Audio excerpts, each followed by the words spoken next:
Hello and welcome to another eCom Ops podcast. Today I'm talking to brothers, namely Michael and Eugene. They have FactoryPure and they started a business together. That's cool. Guys, tell me a bit more of yourself and how it is to work together in a company as brothers. It's working together is great. We've been doing it since we were little children, basically. That's cool. So we're not the kind of brothers that get into competition. We like to work together and help each other out. So it's been great. We have a 7-year age difference. So Mike's been doing this since he was about 12 years old. But it's been great. And is it okay to work together? And do you have different departments that you split up, or how do you process that? Yeah, now we have different roles. At the beginning, it was basically just us doing everything. So when we didn't even have a real business, it was like cold calling, trying to get brands, data entry, adding products into the website. So it was a lot of this kind of transactional work. And then as the business grew, we developed more employees, we developed actual functions, and then we started to specialize just based on what we knew. So Eugene is always very good with tech stuff, web development. So it became natural for him to handle more of the front end.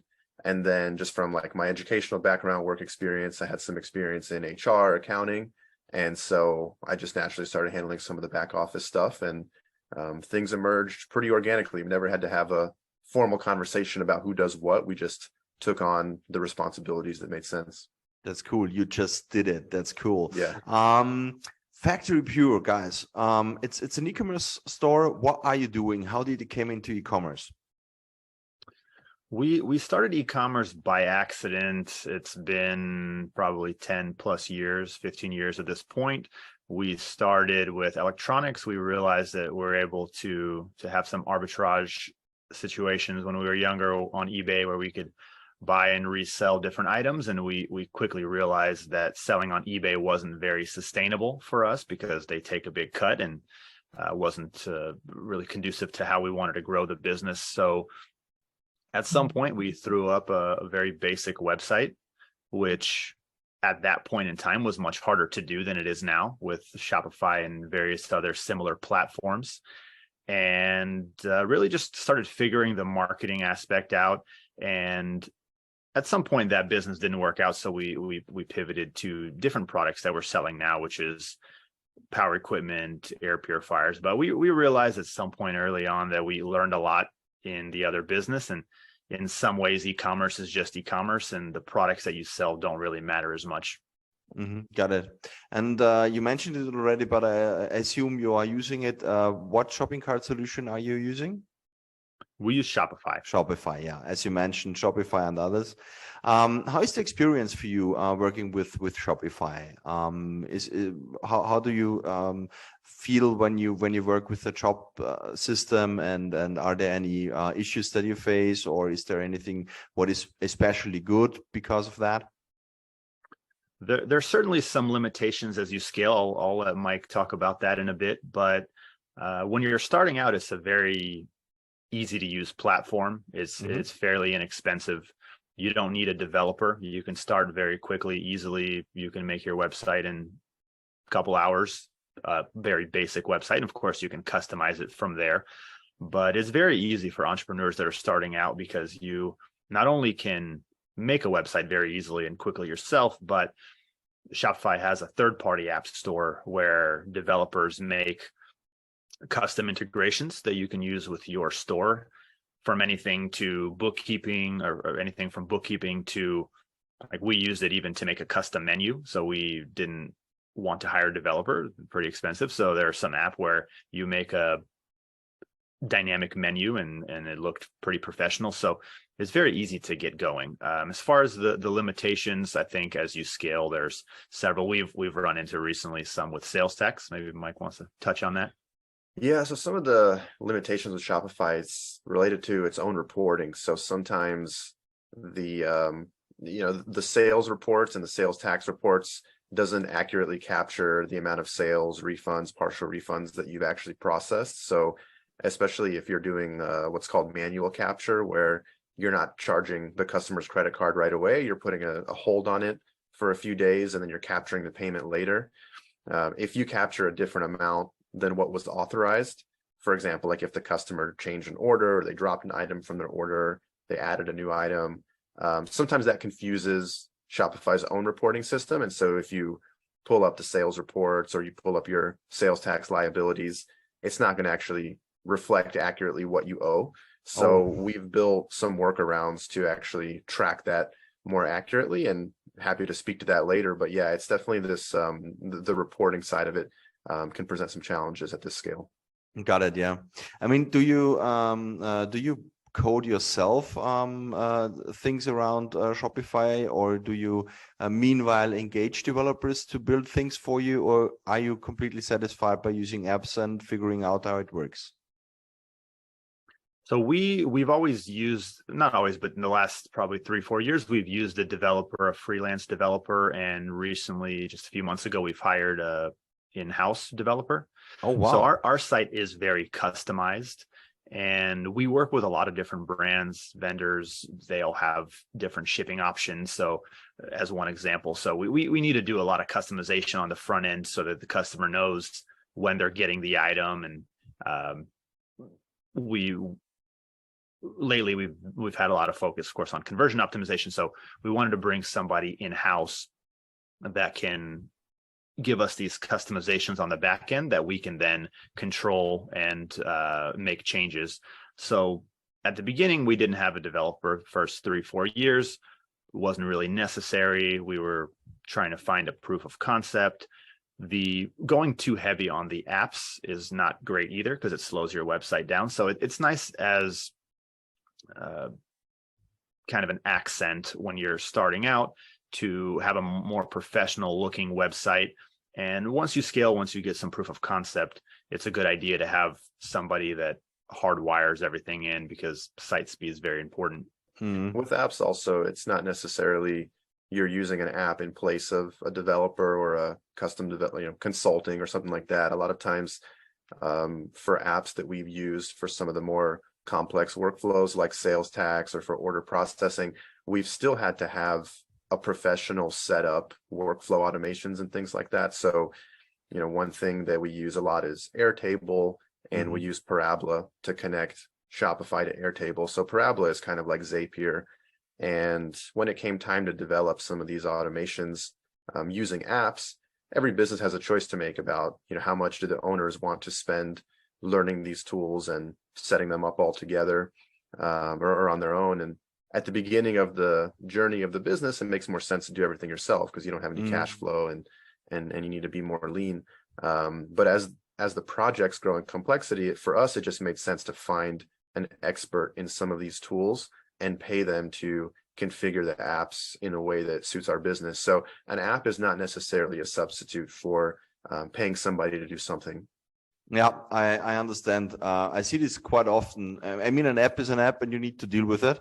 And sometimes configuration still requires a bit more skills on that specific topic than a founder would have time to look at it. So this makes total sense. You named it already. You have a tool for automation to fill up Airtable. How important is automation for you? Well, it certainly is needed to automate certain flows of data, in particular as you scale the business, because a lot of what we were doing manually, monthly sales tax reports, monthly order checks, like just checking the status of orders, what's processed, what stage of the process is every order in. At an earlier stage of the business a few years ago, we could do all this by hand and just log into Shopify, filter for unfulfilled orders, look at each one by one. So copy and paste to fill up a shipping label. Exactly. Yeah. So all those things, it's like at some point you have to start streamlining those things. And for us, automation doesn't mean taking humans out of the process. It just means enabling a human to deal with more volume in the same amount of time. So a lot of the automations, like finding unfulfilled orders or putting together sales tax data, it still requires a human reviewer, because you would have to spend years trying to build in every single if-then statement you can think of if you want to purely automate stuff. So it's always a combination of person and computer. Yeah. And do you sell on other marketplaces as well, or are you just using your own store? We sell just on our own store. Mm-hmm. Ever considered marketplaces, or is there a reason why you don't want to go there? We've done it in the past briefly. We've run into a few issues, and I think for us, because we deal with very heavy items, and so it's very difficult to play by their rules and their terms, where a customer can return an item regardless of the reason. And for us, sometimes the shipping, especially both ways, can make up 50 or 70% of the item value. And so we like to set up our own terms for shipping, for returns.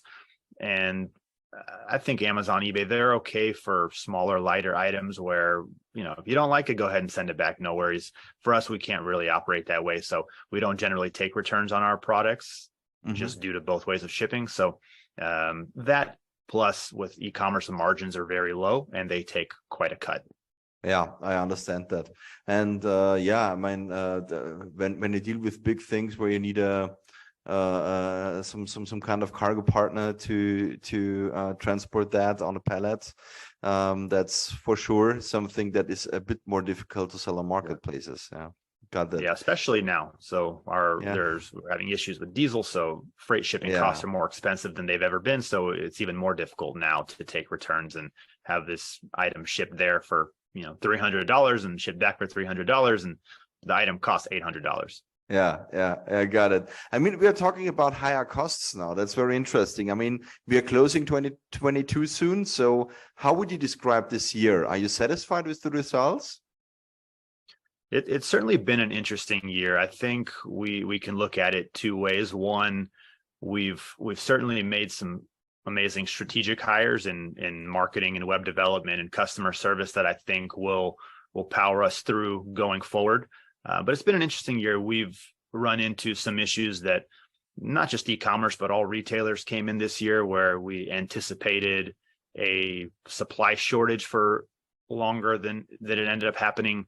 And we anticipated demand to stay high. And of course, different things happen, inflation, and that didn't happen. They caught up a little bit on supply chain. So we ended up with a lot more inventory than we needed, because, a year ago or a year and a half ago, you were ordering everything with about a 9-month lead time. So you're placing orders every month and they'll arrive later in the year. And at some point, they sped up production and demand went away, and so we ended up with a lot of inventory, and we're selling through that now. But that's just part of business. That's part of the business, absolutely. I mean, in your experience, what is the most common mistake that e-commerce businesses make? Yeah, I mean, it's hard for us to speak to most e-commerce businesses. We have maybe just our personal experience, but it's a couple of things. So one is maybe, and in our case, to clarify, I mean, we resell products, so we're not manufacturing something. Other e-com businesses, like, they have their own brand, they're producing something, or they're bundling or kitting. So we're reselling a product, and we have a very big catalog. I mean, it's thousands of SKUs. And so one of the mistakes is probably not being strategic at the beginning about the labeling of those SKUs, like literally what you put as the variant SKU in Shopify. Sometimes it would just be an item number.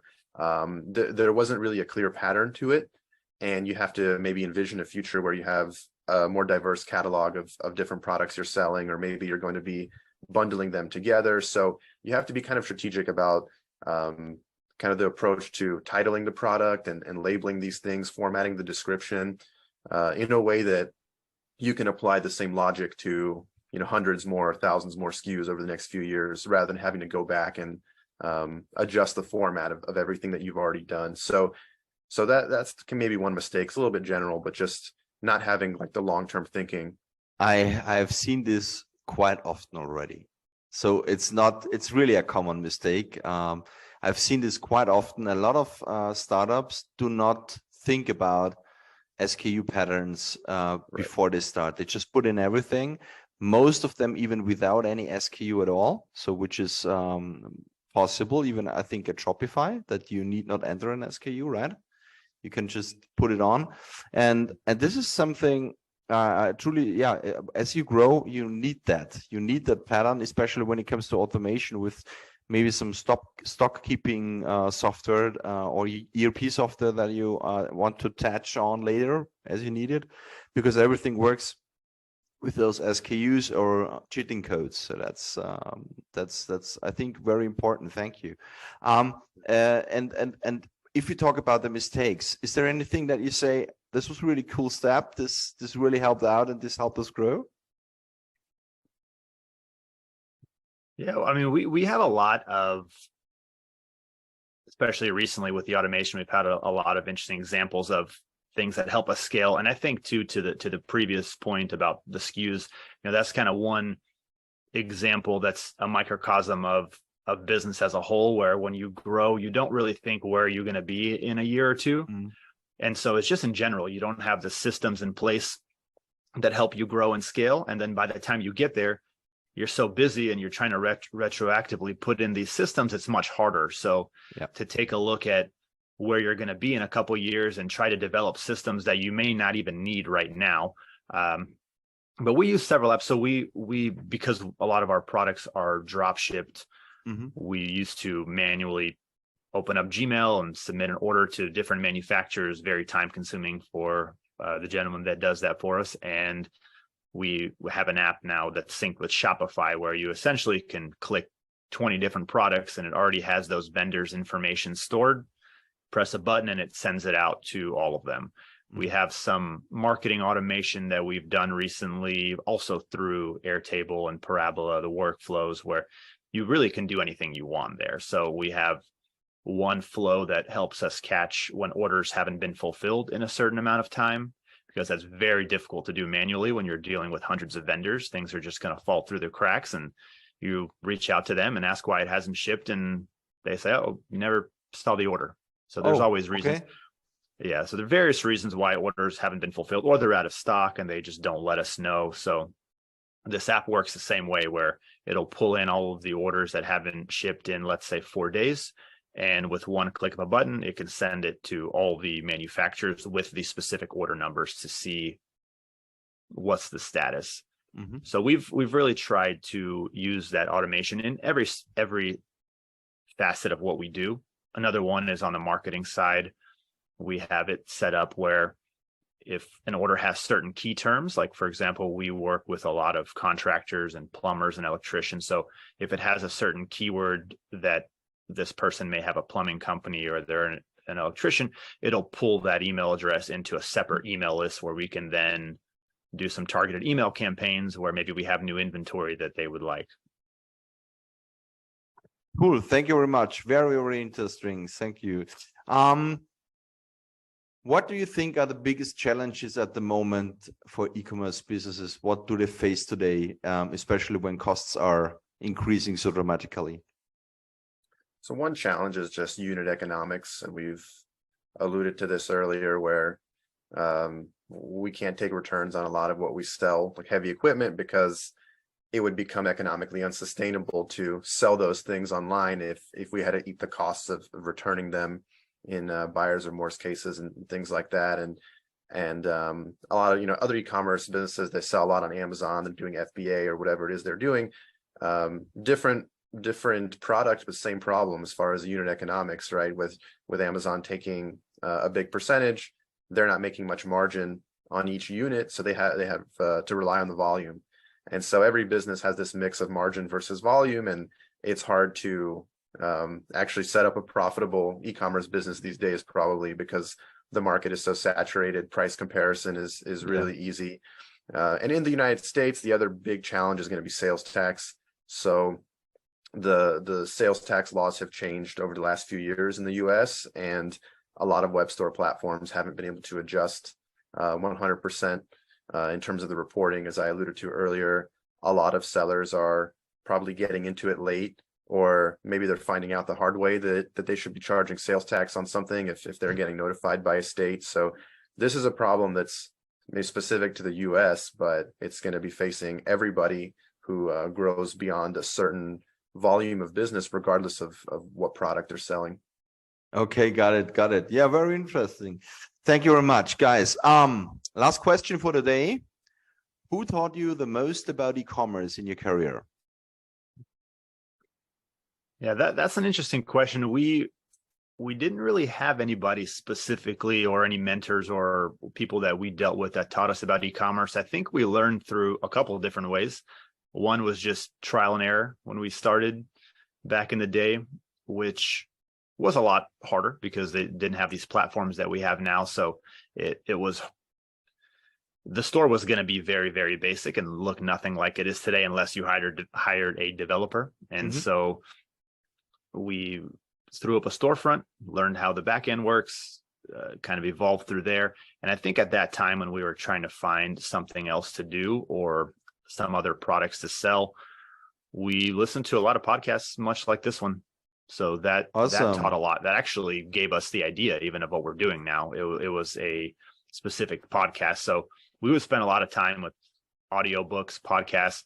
It's a great resource. It's a free resource and you should certainly use it. Yeah, echo that. Consume the content. That's cool. Thank you very much. This is why we do it. Yeah. To really help people. I think podcasts, YouTube, Googling, forums, community actually. Yeah. Listen to the community and take this free resource wherever you can. Thank you very much, guys, for this great interview. I think we learned much today, especially when you start a business, to focus on what you're doing and put on things fast, test it out.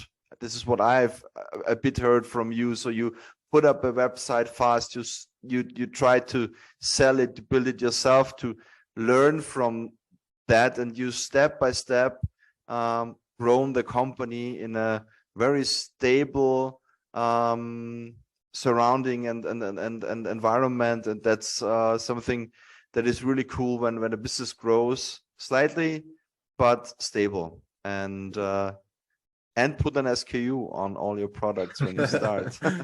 No, just kidding. Thank you very much. And if you liked it, don't forget to subscribe to our eCommerce podcast. See you soon. Awesome. Thanks for having us. Nice to be here. And that's it for this episode of the eCom Ops Podcast.